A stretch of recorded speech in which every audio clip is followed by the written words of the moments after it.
Hello, my name is Keith Nolan, and I'm a cadet private.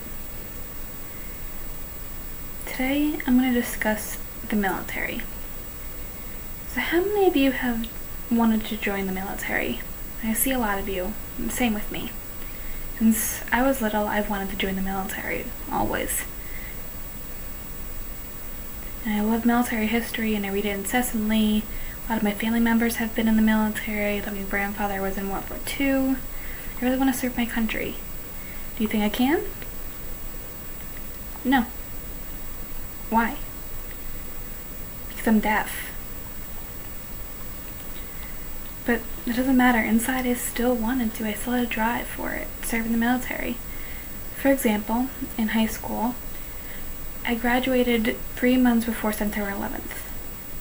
I tried going into a Navy recruiting center and hopefully could get a position in Navy. I met a man who I tried to speak to, but I couldn't read his lips. So I told him, sorry, I'm deaf. He ripped off a piece of paper and wrote down 3 words. Bad, hear, disqual. He couldn't even finish writing disqualify. Bad, hear, disqual. So I tried many different places and went different places different times, but sorry, I got the same answer each time. So I ended up going back to school and getting my master's degree in deaf education, and I became a teacher for 2 years. And 3 things happened to me that spring. When I was in high school, I was teaching about the Mexican-American War, and after class was over, I sat down, and my deaf students came over to me and said he wanted to join the military. I said, sorry, you can't because you're deaf. And then I realized everybody was telling me no, and now it's my turn to tell them a no. And that really impacted me. Next, one of my friends ended up going to Israel. And did you know that Israel allows deaf people in the military?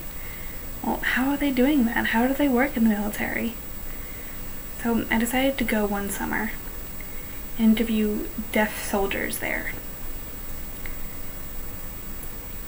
I'll tell you more about that later. Now, the third is at CSUN here. They started an ROTC program. So what is that? It's a Reserve Officer Training Corps. It's for during school, students can be part of the military program and also still take classes, and then in the future they can join the military and register and then be there for a year. So I decided to email the program itself and say, I teach deaf students, I'm deaf, I wanted to know if I could try to work with you, possibly. He replied back to me, and it was the first time I ever didn't get a response saying I couldn't do it. He said it was interesting and maybe we can see if we can get a few classes for you going. It was the first time. It shocked me.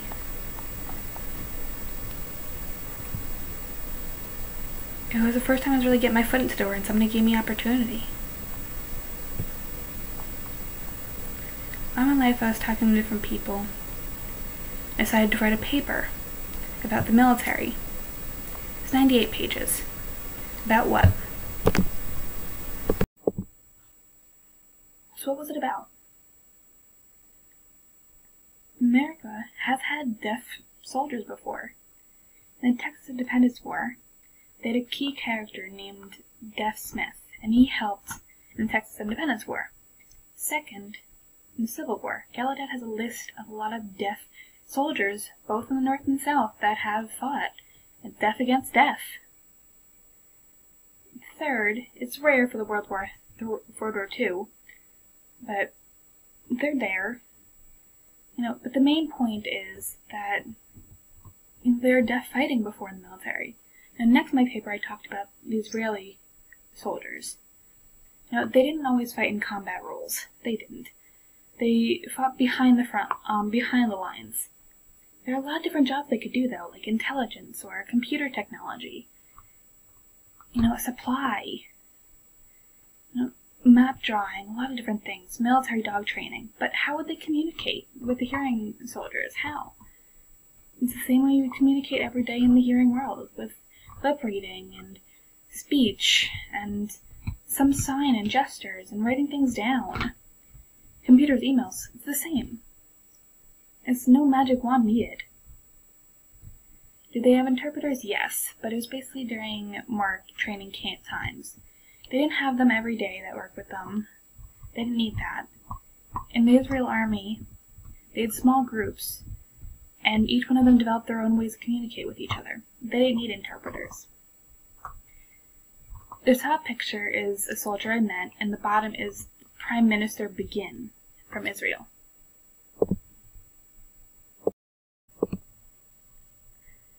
This next part is about having disability while in the military. So you already know that the military is very dangerous and you can get wounded easily. But an example is Captain Luckett, who lost his leg in an explosion. He's recovered, and he has a prosthetic leg, but he went back to serve in the military in Afghanistan now. Wow. And he's not the only one. There's 40 other men that I could find that have it. It's incredible. No, also, there's a blind man in Iraq. He lost his sight because of a suicide bomber in a car. And he's still working there now. He's running a hospital for wounded soldiers. And also, there's a soldier who's deaf in one ear. And he developed a lot of civil programs in Iraq. And developed a school in Iraq for the deaf. So, the military will accept disabled soldiers, but they won't accept civilians who are disabled? And there's 80% of jobs right now that are non-combat jobs. There's many opportunities and a lot of things that deaf people can do. I want to do intelligence, but there's also mechanical and technology jobs. A lot of different things. My three main arguments here is that in the military, as long as you have skills, the Israeli army will take you. Second is that there's disabled people in the military. Third is that 80% of jobs are non-combat, so I have a question for you. Do you think that deaf people can still serve our country? Of course they can, without a doubt.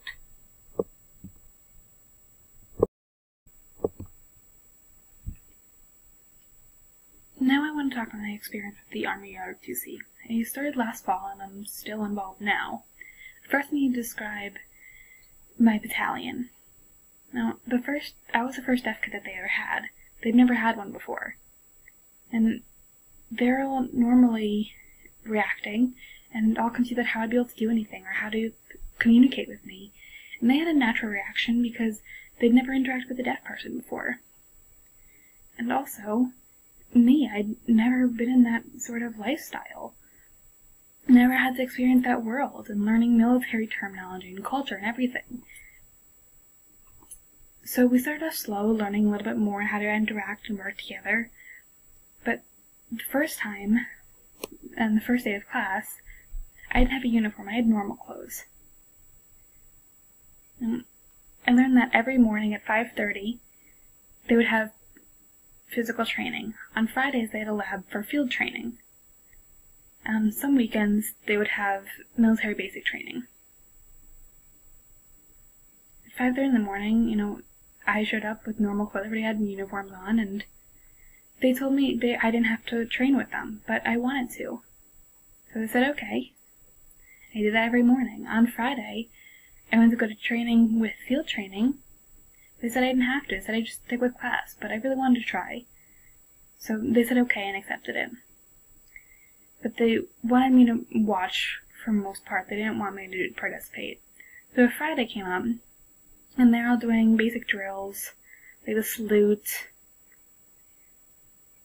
And I asked if I could try. So they said okay, and I figured out I would go in the back of the line in the second row, and try to watch and follow somebody. But the officer who sent me that email about ROTC, he told me to sit in the front of the line because, do you want to learn how to be in the military? You have to learn yourself. You can't follow other people.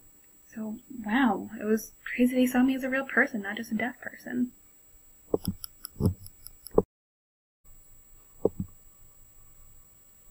So, after every week, I still didn't have a uniform, and I kept trying to get one, but they kept saying no. And then one day, they came up to me and said they're going to give me a uniform. I was so shocked, I didn't believe it. I asked what changed. They said they saw my motivation, how I showed up every morning, and really was trying to give 110% of my effort. So I went to the military warehouse, and I thought they'd give me a uniform and that's it. But they actually had 2 duffel bags full of almost military gear, like a helmet, an ammo vest, shovel, sleeping bag, so much stuff. It's amazing. And I need to tell you, every morning that I stand up and put on my uniform, I feel privilege. I feel honored to wear the uniform. And so anyway, Army-based training, they didn't want me to participate because they're scared an interpreter might be there and get hurt and they'd be liable. I understood, but we tried to figure it out and then they finally let me go. So I kept getting more and more privileges when I was there. And one time, a helicopter called a Chinook with 2 propellers landed near us, and all the cadets were supposed to get on the helicopter. So they're all geared up and ready, but the officers, they didn't want me to go. They're worried that if I got in the helicopter and the pilot needed to yell out orders, I couldn't follow them and that would create chaos. So everybody was lined up to get on the helicopter, and I saw the officers discussing the situation, and at the last minute one of them told me to get on the helicopter. I was so excited. So when we were on the helicopter, we were all working together. We learned how to really interact well. And from then on, I never was separated from the group. I got to do everything they did. And I have a bunch of pictures from this. I really love all of them.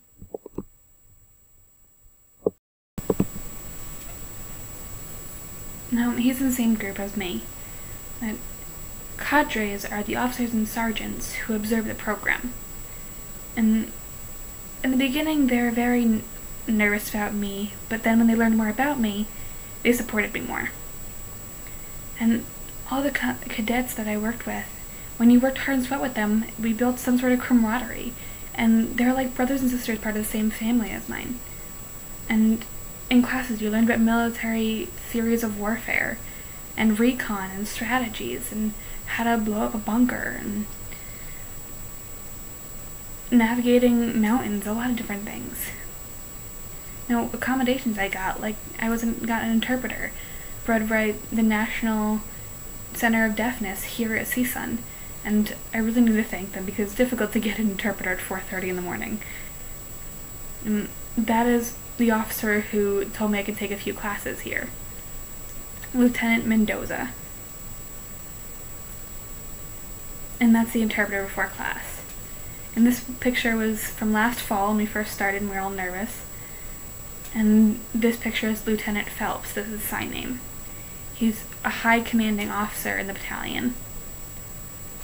Every time I see him, I feel inspired.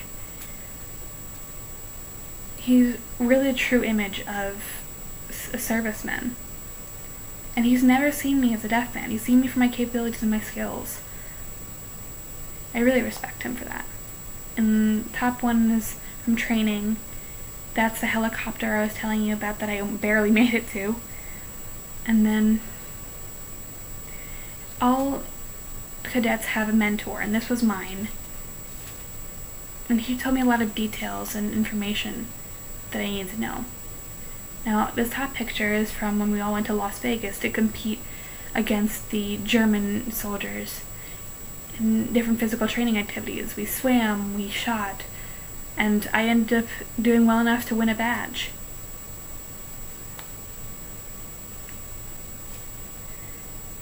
And this is Sergeant Richardson. And he never took any baloney from us. The top is one morning when we had to do a run with 7.5 miles with a 40-pound bag on our backs. Now, I've known all these people for a long time that I have sign names for them. And this one over here is Trinidad. And this is named because he had such sarcasm.